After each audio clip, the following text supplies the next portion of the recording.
இன்னைக்கு VBAC பத்தி பார்க்க போறோம். VBAC சுகப்பிரசவம் ஆஃப்டர் சிசேரியன் செக்ஷன். அதுக்கு ப்ரீ பிளான் என்னன்னு கேட்காங்க. So pre plan for VBAC. VBACனா என்ன? முன்னாடியே ஒரு சிசேரியன் ஆயிருச்சு, அதுக்கு அடுத்து சுகப்பிரசவம் ஆகுது. யாருக்கெல்லாம் ஆகும்? எப்ப இருந்து ப்ரிப்பேர் ஆகணும்? நம்பர் 1, ஃபர்ஸ்ட் சிசேரியன் பண்ணி வீட்டுக்கு போறதுக்கு முன்னாடி நீங்க டாக்டர்ஸ்ட்ட கேட்டுக்கணும், அடுத்த டெலிவரி VBACக்கு பாசிபிலிட்டிஸ் இருக்கான்னு. ஏன்னா அப்பயே தெரிஞ்சிடும் உங்களுக்கு எதெல்லாம் ரிவர்சபிள் காஸ், எது நான் ரிவர்சபிள் காஸ் அப்படின்னு. டாக்டர்ஸும் அப்பயே சொல்லிடுவாங்க உங்களுக்கு நெக்ஸ்ட் டைம் வந்து VBAC ஆகுமா ஆகாதான்.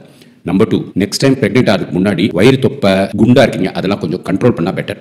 அதுக்கும் VBACக்கும் பெருசா சம்மந்தம் இல்லை. பட் எமர்ஜென்சி சமயத்தில் ஒபீஸ் பேஷண்ட்டை மேனேஜ் பண்றது கொஞ்சம் கஷ்டம். 60 கிலோக்கு மேல இருந்தீங்கன்னா உங்களை மேனேஜ் பண்றதுக்கு எமர்ஜென்சியில் கஷ்டம். அதனால டாக்டர்ஸ் கொஞ்சம் ஹெசிடேட் பண்ணுவாங்க. 3வது, அயன் HB எப்பயுமே நல்ல ஆரோக்கியமா இருக்கணும், 12க்கு மேல இருக்கணும். ஸோ வெறும் அந்த அயன் மாத்திரை கவர்மெண்ட்ல கொடுக்குறாங்க இல்லையா, அதை சாப்பிட்டீங்கன்னா உங்களுக்கு VBACலாம் ஆகாதுங்க. ரத்தத்தில் வேணா அயன் கூட இருக்கலாம், ஆனால் அந்த கர்ப்பப்பையோட ஆரோக்கியத்துக்கு தான் அயன் வந்து முதல்ல இருந்தே கூட இருக்கணும்.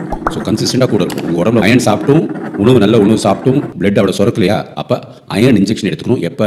3 மாதம் 4 மாதம் 5 மாதம் அப்போ இருக்கும்போது எடுத்துட்டு அப்போலேருந்தே வந்து உங்கள் ஹீமோகுளோபின் வந்து 12க்கு மேலே இருக்கணும். 4வது, நல்ல ஆக்டிவாக ஆரோக்கியமாக இருக்கணும். நம்ம சமுதாயத்தில் டாக்டர்ஸ் வந்து குடி சுற்றி இருக்கு, லோ லைங் பெர்சென்ட்டா அப்படிலாம் ரொம்ப ரெஸ்ட் எடுக்க விட்டுறாங்க. இல்லை ஷார்ட் சர்விக்ஸ் அப்படின்னு ரெஸ்ட் எடுக்க விட்டுறாங்க. சர்விக்ஸ் வந்து இங்கே எங்கேயோ உள்ள இருக்கு, நீங்கள் நடக்கிறனால ஒன்றும் ஆக போகிறேன். ஸோ நீங்கள் நார்மலாக வீட்டுக்குள்ளேயோ இல்லை மொட்டை மாடியிலையோ இல்லை பார்க்லையோ நல்ல ரெகுலராக நடங்க. 2 தைஸ் பிரசவ பாதை, இதுக்கு நல்ல ஆரோக்கியமாக இருந்துச்சுன்னா உங்களுக்கு வந்து VBAC ஈஸியாக ஆகும். 4வது, ஹஸ்பண்ட் தொட இருக்கணும், இல்லை பாசிட்டிவாக இருக்கிறவங்க கூட இருக்கணும். 5வது, டாக்டர்ஸ் வந்து 2 கைனகாலஜிஸ்டாவது இருக்கணும். 24 மணி நேரம் 4 கைனகாலஜிஸ்ட் இருப்பாங்க சாதாரண எல்லா ஆஸ்பத்திரியும். ஸோ ஒருத்தர் இருப்பாங்க. ஒரு எமர்ஜென்சினா 2 கைனகாலஜிஸ்ட் சேர்ந்து பண்ண வேண்டியிருக்கும். எமர்ஜென்சி ரொம்ப ரேர் தான், பட் இருந்தாலும் that is one of the dictums. 2வது, ஜூனியர் டாக்டர்ஸும் கொஞ்சம் நல்ல டாக்டர்ஸாக இருக்கிற மாதிரி இருப்பாங்க.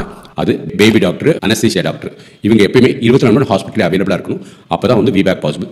ஆபரேஷன் தியேட்டர் பக்கத்தில் இருக்கணும், லேபர் ரூம் பக்கத்தில் இருக்கணும். அது ஒரு மாடி, இது ஒரு மாடி இருக்கக்கூடாது. தேவைப்பட்ட ஆம்புலன்ஸ் தேவைப்படும். முக்கியமாக தேவைப்படுறது பேபியை மானிட்டர் பண்ணுறதுக்கு CTG மிஷின் இருந்தால் மட்டும்தான் உங்களுக்கு சுகப்பிரசவம். ஸோ CTG மிஷின் கண்டினியூஸாக டெலிவரி ஸ்டார்டிங்ல இருந்தே இருக்கணும். அந்த CTG மிஷின் வந்து ரொம்ப முக்கியம். நிறைய பேர் CTG மிஷின் வச்சிருப்பாங்க, ஆனால் அதை எப்படி படிக்கணும்னு தெரியாது. அது பதிலாக டாக்டர் டெஸ்ட் எடுப்பாங்க. பட் CTG மிஷின் நர்சஸ் தான் பெட்டராக பண்ணுவாங்க டாக்டர்ஸை விட. ஸோ நர்சஸ்க்கு CTG நல்லா தெரிஞ்சிருச்சுன்னா VBAC பண்ணணும். நர்சஸ்ட்ட நல்லா பேசுங்க, நீங்கள் VBAC இங்கே நடந்திருக்கா, எப்படி இருக்கு, அதை பற்றி கேட்டுட்டு பண்ணணும். லேபர் ரூம்லையும் டெலிவரி காட்டு சாதாரண இந்த கவர்மெண்ட்ல இருக்கிற காட்டு மாதிரி இருக்கக்கூடாது. அந்த கால் நல்லா போட்டு டெலிவரி பண்ணுற மாதிரி இருக்கும், அட்ஜஸ்ட் பண்ணுறதுக்குள்ள ஃபெசிலிட்டிஸ் இருக்கும். சுகப்பிரசவம் ஆகிறதுக்கு பெயின்லெஸ் லேபரும் ரொம்ப முக்கியம். ஸோ பெயின்லெஸ் லேபரும் VBACக்கு யூஸ் பண்ணினா சுகப்பிரசவம் ஜாஸ்தி ஆகும். ஸோ VBACக்கு பெயின்லெஸ் லேபர் கொடுக்குறீங்கன்னா அனஸ்தட்டிஸ்டோட ஒத்துழைப்பு ரொம்ப முக்கியம். அவரும் மேற்பார்வை பார்க்குற மாதிரி இருக்கும். ஸோ இது எல்லாம் இருந்துச்சுன்னா தான் VBAC பண்ணும். பிளட்டும் உங்க ஹீமோகுளோபின் நல்ல ஆரோக்கியமாக 12க்கு மேலே இருக்கு அப்படி இருந்தாலும் எல்லா டெலிவரி பேஷண்ட்ஸுமே பிளட் பேங்க் வந்து தேவை. அந்த பிளட்டும் ஹாஸ்பிட்டல் அரேஞ்ச் பண்ணுறதுக்கு ரெடியாக இருக்கணும். ஸோ இதுக்கு எல்லாம் இருந்துச்சுன்னா ஆட்டோமேட்டிக்காக உங்களுக்கு VBACக்கு 10 out of 10.